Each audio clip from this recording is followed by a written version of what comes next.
Ben, vous savez, les malades mentaux à l'époque, il n'y avait pas de médicaments. Alors, vous savez, c'était des fauves, hein. C'était pas drôle, hein. Oh non. L'asile en point de non-retour, lien distordu. 9 malades sur 10 ne reçoivent aucune visite. C'est bien ce qui a dû arriver à ces femmes, internées en 35 et 36 et qui ont dû passer par Maison Blanche.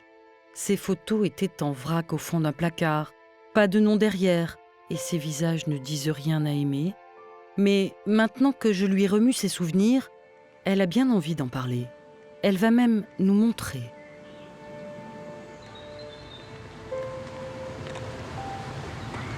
Ben, ça a l'air fermé, oui.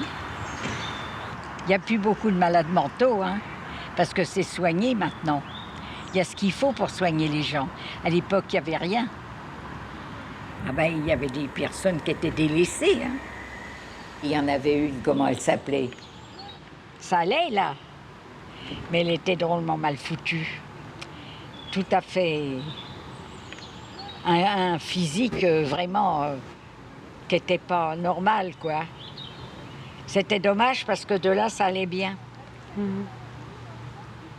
Mais comme elle était difforme, les parents l'avaient laissée. Ils l'avaient placée et puis ils s'en étaient plus jamais occupés. Ah oui. Vous savez, hein, il y a des gens... Hein.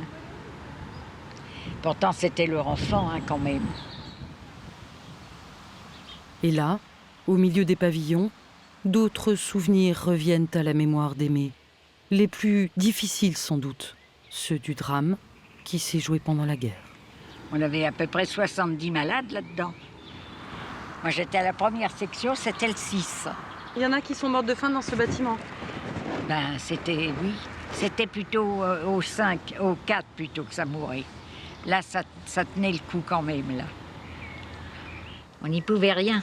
Il n'y avait rien à faire. Hein? Ben non, hein, puisqu'on n'avait pas ce qu'il fallait. Il n'y avait pas de quoi manger. Que voulez-vous faire? Vous savez, il faut y avoir passé pour se rendre compte, hein. Quand on n'y a pas passé, on ne peut pas s'imaginer.